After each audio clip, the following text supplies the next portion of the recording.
Saurabh Pandey. How are you? All good. Thank you so much for inviting again, Sudhanshu.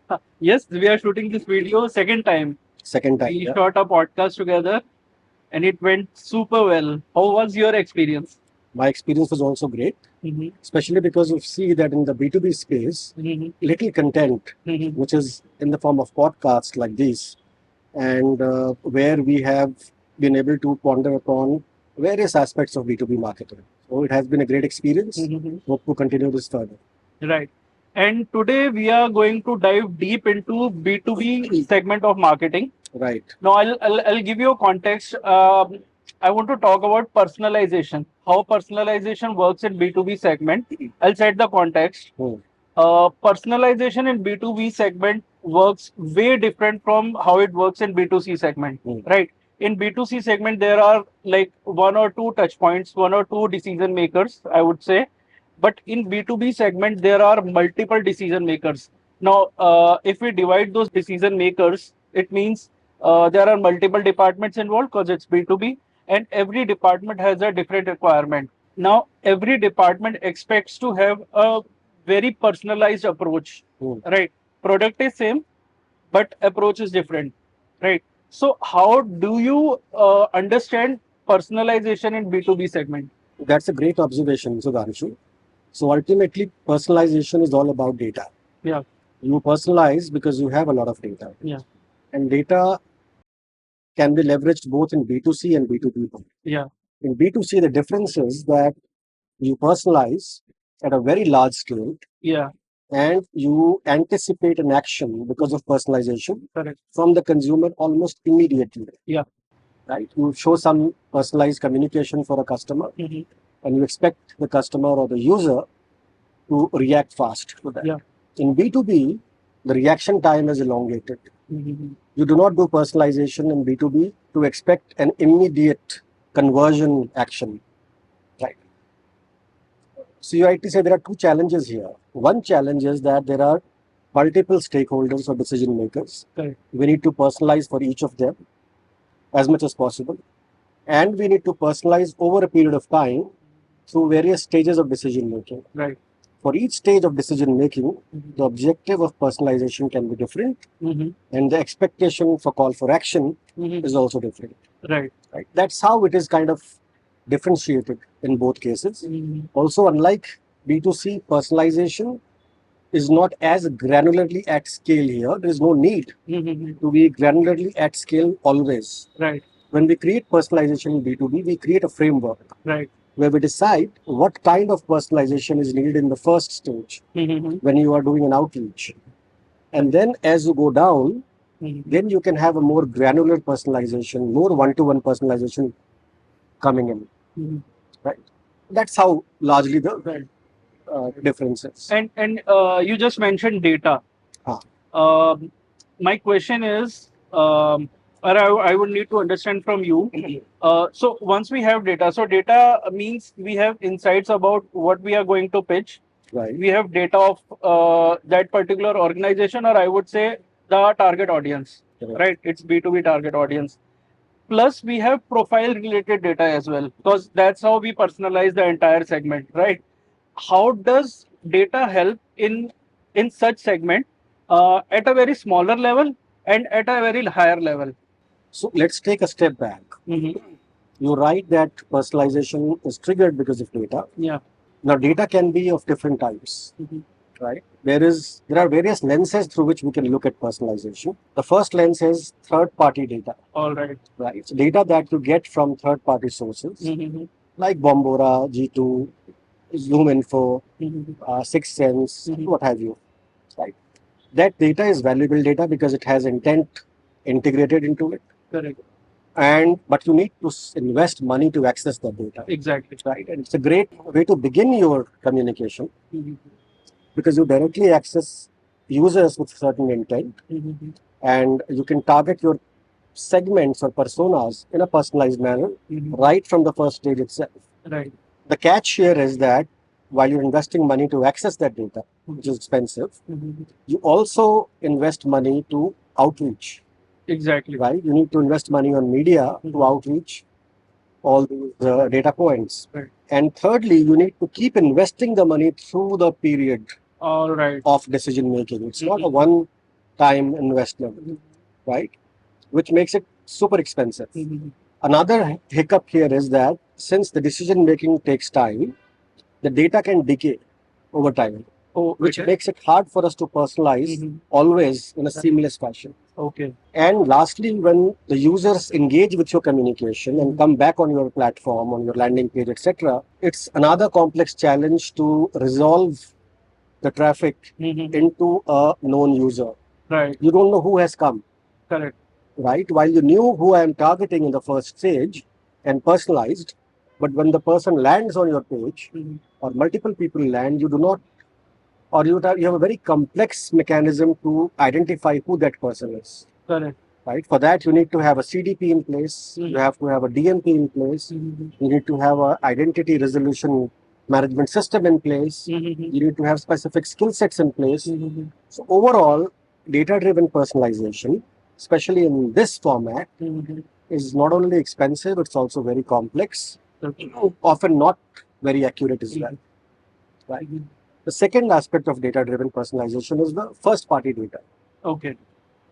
Data which we acquire on our own platforms, on our own assets, Mhm. through our newsletters, through our GitHub platforms, email lists, maybe outside in a point of sale, right, or at an exhibition. All this data that we capture, Mhm. where we have the consumer's consent, Correct. that is first party data for us. All And right. it makes super sense to now personalize Mhm. basis this first party data. Now you can Mhm. personalize more granularly Mhm. because you know the source, Mhm. you know the reason why they were acquired by you, Mhm. and so on. Right. Right. Now there are two. Now these are two extreme positions of data personalization. Right. In the first, you have a very granular way, identified way of reaching out. In the second, you have little data set, which is first party data set, and you think that I'm going to set everything in place, which means I'm going to create the personalization journey already created in advance for each segment. Mhm. And then I wait for my personalized journey to get discovered in an organic way or in an inbound way. Right. So that's the difference. Here it's more paid, Mhm. push outreach, Mhm. personalize, bring people home. Right. Here it's more our own data set, personalize very granularly, but wait for the outreach to happen organically. Right. Two extreme ways to In personalize. third-party data. In third party data and in first party data, both. Both. Two extreme positions that we are taking here. The third lens through which we need to look at personalization is consent. Mhm. Various statistics say that more than 60% people want their journey to be personalized. They want a personalized or a tailored experience when they visit a website, for example, or a mobile app, etc. However, more than 50% of audience do not want to part with their data Yes. because they are not sure how their data is going to be safeguarded or for what purpose is it going to be used. You just mentioned third party data and then first party data. Okay. Let's dive deep into third party data, how it works. Say, for example, I want to retrieve third party data to target my audience. Is it the only way that the third party data will be generic data, or can it be a personalized data as well? Third party data is very personalized in one sense because you essentially identify your target audience, right? So, for example, you can say to G2 that all the CXOs in automotive industry who are comparing solutions around a certain type of CRM, I want to have their data sets. So data set which is third party can be as granular as this. Right. Similarly, you can go to other platforms also, anonymous platforms who give you anonymous data. Like for example, Google itself gives you that in-market data or affinity data. There also you understand the behavior of an audience which you're targeting. So third-party data is very personalized or very granular in one sense, and you can decide what you want to target.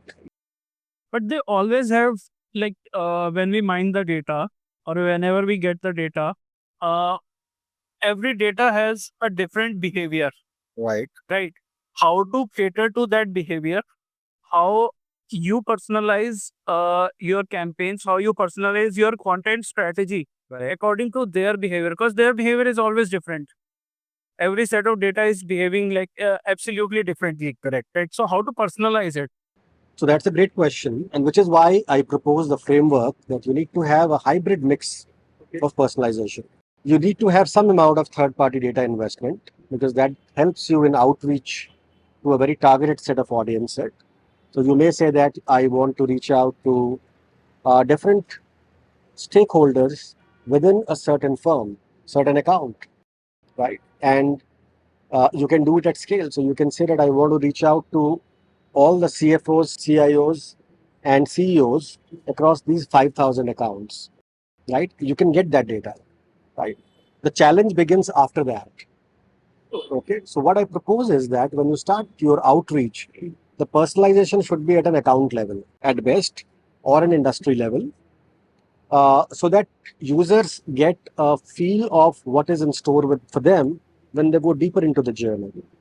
As soon as these users are brought back to your platform, your content experience hub is what you should create.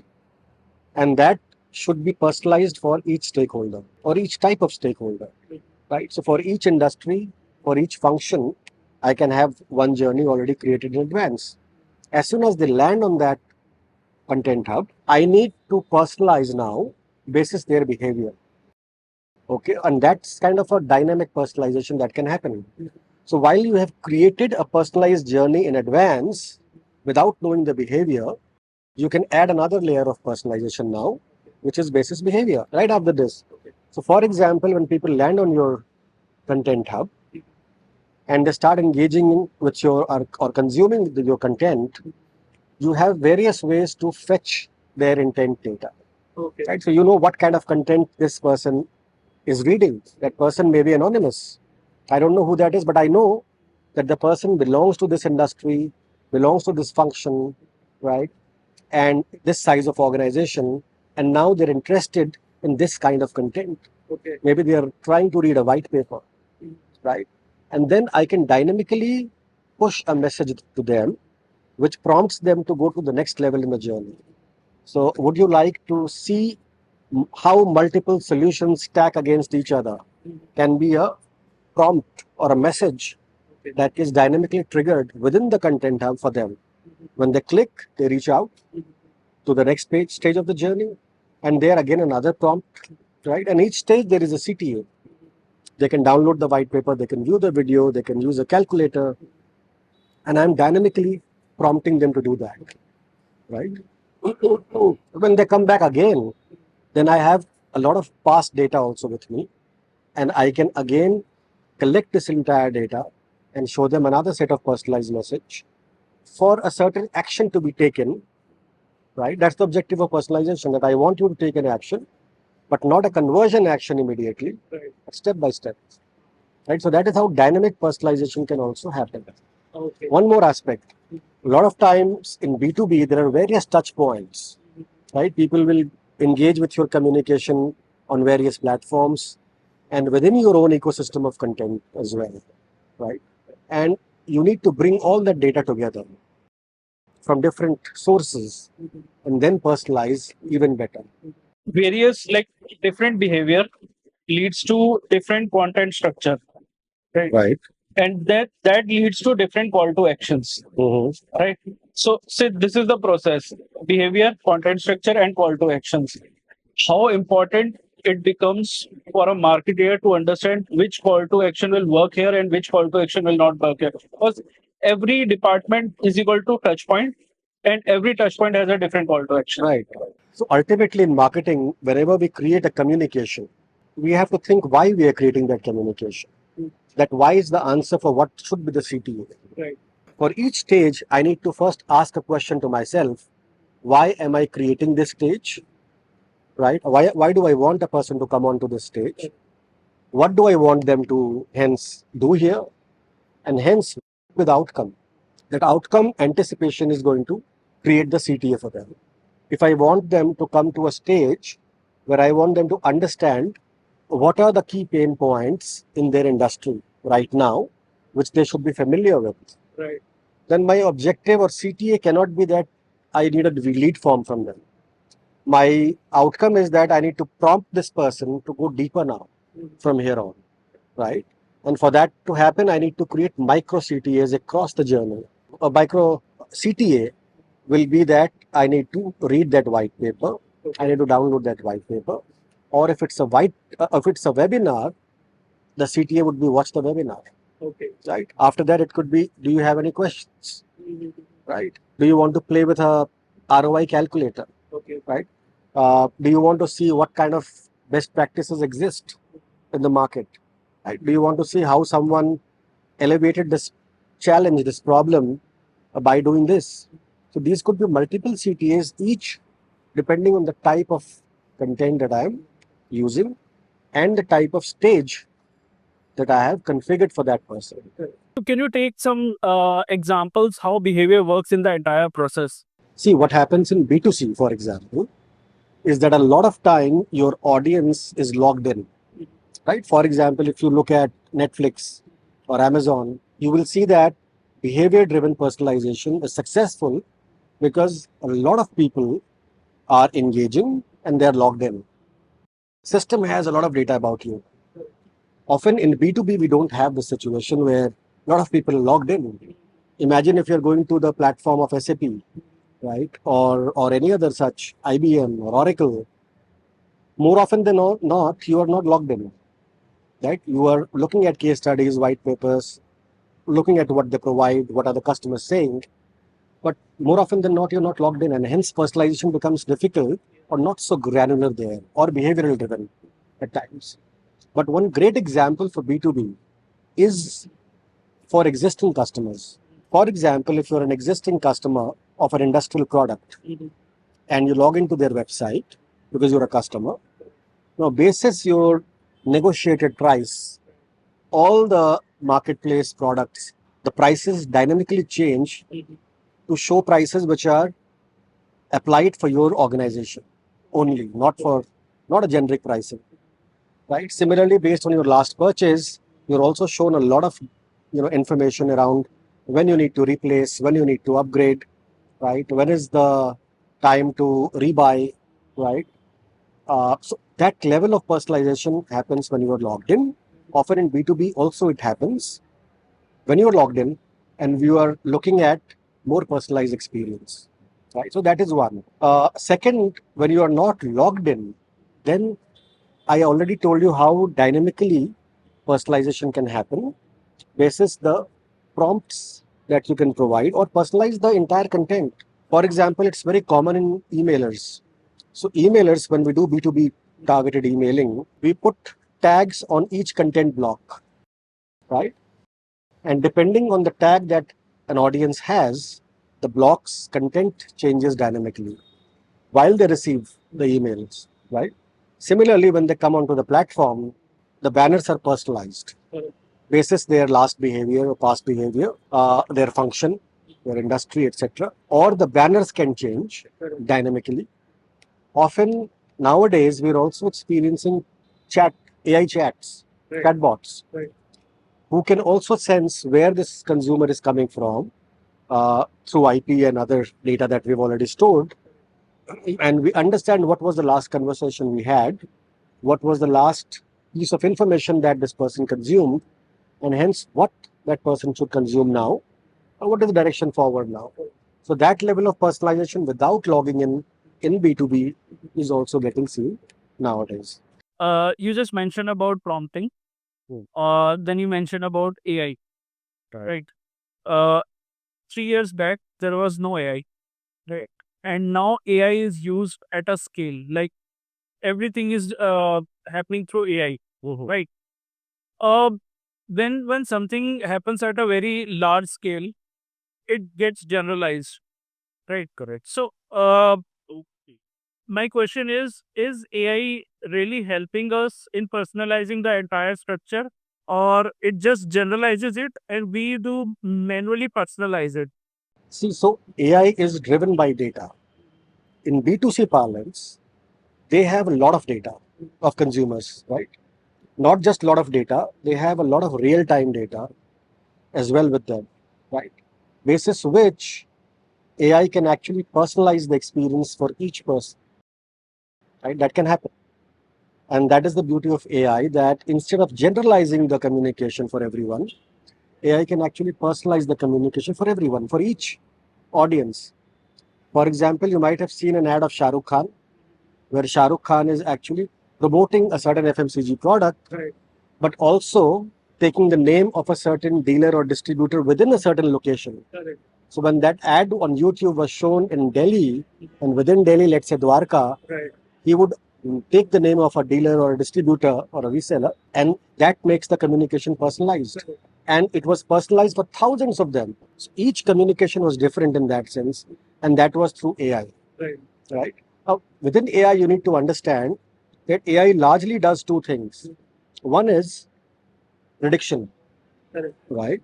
So you can use AI to leverage data and predict what should I offer next to the consumer, Absolutely. both in B2B and B2C, right? The data can be used to predict, right? If this is my mix of targeting, then I predict this is the conversion. In a B2B journey, a B2B audience takes 6 days to cover from awareness to consideration. Then in the next 3 days, they will convert. If they take 7 days, then they are going to take another month to convert. So these kind of predictions can happen through AI, which are being used currently. Right. The second thing that AI does nicely is kind of clustering things together. Okay, and that is a beauty because it creates audience segments dynamically. Can you explain how the clustering and things work? So what happens here is that, for example, till now we were using customer segmentation practices to create segments or persona buckets which are static. Right. But what we are saying here is that the customer's needs can change. Right. They are evolving at every stage of the decision making. They can't be in the same segment always. They are evolving. But how do we do it? So AI recognizes these patterns. So certain people are showing or exhibiting this behavior, X behavior, which means they need to be grouped together in some other dynamic cluster, and a dynamic content needs to be shown to them. And AI can do all these things in real time. Yes.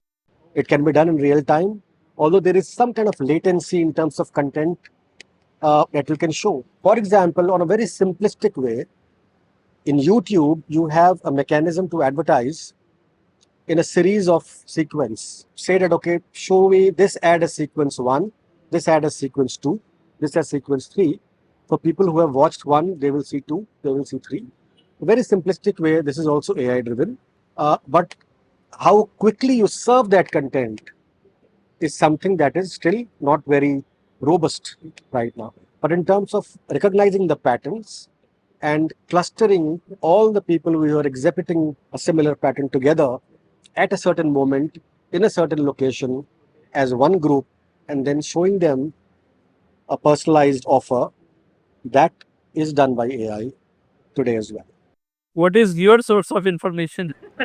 Or so whenever we shoot, like when we shot podcast also, uh, you got pool of knowledge, right? I want to know what all books you are referring, what all sources you are referring, because uh, it's always lovely discussing these things with you. Awesome, awesome, awesome. So I would say that, I read a lot, number one. And number two, I am very curious. I often say this to others also, that if you want to be successful today, you need to be curious. Correct. And you need to have some hands-on experience on everything that is done. Right. So ever since I was very young, I used to apply my knowledge. I used to read a lot, apply that hands-on. And that keeps my mind young, energetic, Right. and always in hunt of information. Right. I'm sure there are a lot of other people who are more knowledgeable than me, and I always look out to learn as well. My questions are not going to end here. Um, we are going to discuss a lot into B2B segment, how the entire marketing works, how one single marketing effort converts into a proper sales in our upcoming episodes as well. So we are going to shoot like 5 episodes with you. I'm going to shoot 5 episodes with you specifically designed for B2B segment. Sure. Right. Wherein entire marketing, how entire marketing works, how we touch multiple points here what all things we can do, how funnels work, how behavior work, how entire audience segmentation works. So this is the first episode that we had shot with you, and it's really, really amazing shooting this. Thank you. You have absolute full of knowledge. Thank you so much, Sudhanshu. Look forward